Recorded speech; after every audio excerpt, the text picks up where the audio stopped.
만약에 지방 분해가 안 된다, 그럼 다이어트 시작하면 안 됩니다.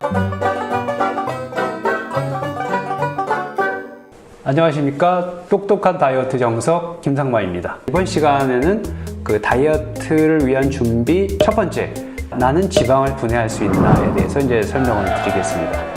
지방 분해 능력이 없으면 사람이 참 살기가 어렵습니다. 에너지가 굉장히 효율이 떨어져요. 그리고 지방이라고 하는 거는 다이어트 하시는 분들은 나쁜 거로만 생각하시는데, 이 지방은 굉장히 중요한 조직입니다. 공룡의 멸망의 원인 자체도 지방이라고 하거든요. 공룡은 지방이 없어서 죽었대고 그래요. 모든 게 다 근육 덩어리였대요. 그래서 공룡 영화 보게 되면 계속 뭘 먹어야 돼요. 근데 화산이 폭발하고 식물 자체가 자라지 않게 되니까, 못 먹으니까 이제 죽었고, 초식 공룡이 죽으니까 육식 공룡이 죽었고, 수시로다가 지방을 다 잘라버린다고 생각하시면, 그러면 비만에 대한 합병증이 없다고 생각하시죠? 절대 그렇지가 않아요. 실질적으로 비만 수술을 할 때 내장 지방이라는 게 있거든요. 근데 그 내장 지방을 잘라버리게 되면 오히려 그 사람은 빨리 죽어요. 왜 그러냐면, 우리가 음식을 많이 먹어요. 그 많이 먹은 것 중에 에너지를 이용하고 나중에 쓰기 위해서 저장하는 그 창고가 이제 지방이거든요.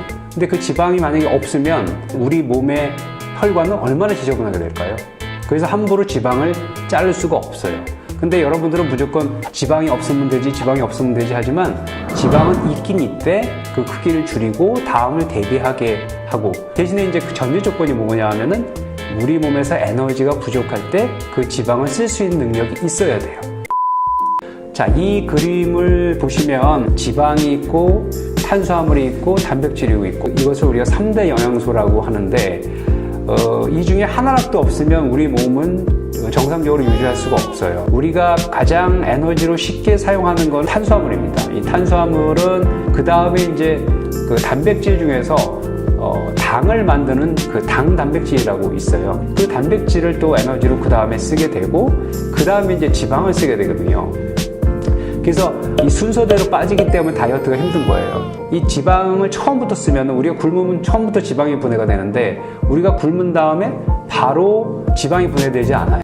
만약에 우리가 이 지방 분해를 하지 못하면, 다이어트를 시작했어요. 안 먹어요. 운동을 해요.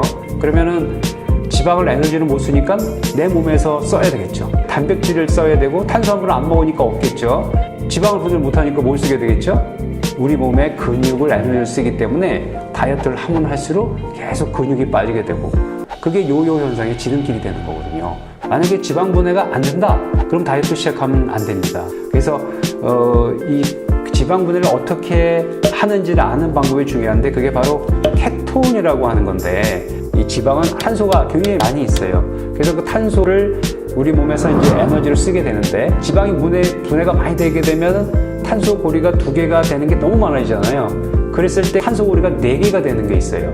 그 4개가 되는 것을 케톤이라고 그럽니다. 그래서 그 케톤이라고 하는 거는 소변으로 나올 수도 있고, 또 아세톤이라고 하는 휘발성 냄새, 그러니까는 건강검진할 때 이제 보면 입에서 약간 시큼한 냄새 같은 거 나오는 거 있죠? 그게 바로 케톤 냄새예요. 그 다음에 혈액에서도 이제 측정할 수 있는 게 이제 케톤인데, 꼭 검사 안 해더라도 여러분이 만약에 한 끼나 2끼 굶었는데 입에서 약간 시큼한 냄새가 나고 입에서 냄새가 난다, 내 몸에서 이제 케톤이 나오는구나, 그렇게 알 수 있죠. 여러분들이 아실 때는, 케톤은 지방이 분해돼서 지방산이 많이 만들어질 때 생산되는 대사물질이다, 이렇게만 알고 계시면 돼요. 이거는 이제 영어로 제가 논문을 낸 거예요. 제가 여기 보면 케토유리아, 소변에서 케톤이 나오는 사람이 비만도가 어떻게 차이가 있느냐. 그래서 여러분들 검진하다 보면은 굶고 와야 되잖아요. 장 내시경 하시는 분은 2끼를 굶어야 되고, 보통 사람들은 이제 아침을 굶고 오는데, 그런 사람들한테 제가 소변 검사를 해서 케톤이라는 게 소변에 나오는 사람하고 그렇지 않은 사람들의 비만도를 했더니, 케톤이 나오는 사람들은 비만이 거의 없어요. 그만큼 에너지를 자기가 지방을 쓰기 때문에 이 사람들은 비만이 없는 거죠. 병원에서는 그 지방 분해하는지 검사를 이제 이렇게 해요.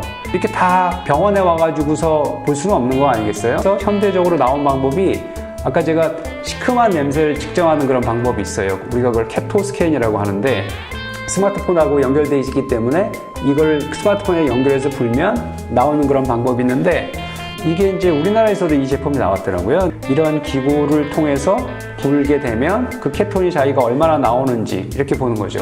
근데 이제 뭐 그것도 기계 사야 되잖아요, 그렇죠? 또 측정하는 것도 만만치 않으니까. 그래서 제가 이렇게 케톤이 나오는 사람들의 특성을 이제 보고서 제가 이 설문지를 만들었어요. 이 설문지 중에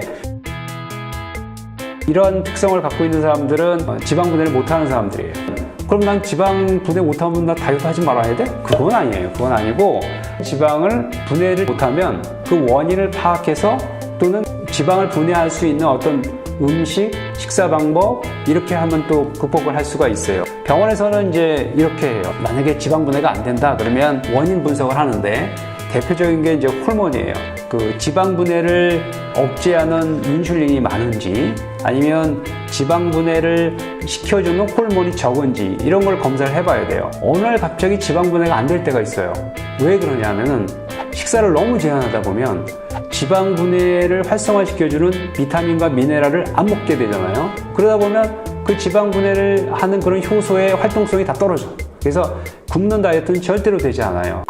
이 뚝다정을 시청하시는 분께서는 너무 고민 많이 하지 마세요. 그냥 나중에 이 뚝다정에서 하라는 대로만 하시면 되거든요. 중요한 건 뭐냐면 처음에 케톤이 나오고 지방 분해가 됐다 해도 안심하지 말고 비타민과 미네랄 밸런스가 문제가 있다든가 또는 스트레스를 많이 갑자기 받는다든가 이렇게 되면 또 케토 유저에서 또 바뀔 수가 있어요. 그렇기 때문에 그때그때 자기의 상황에 따라서 지방 분해를 하는 사람인지를 꼭 확인하는 과정이 꼭 필요하다.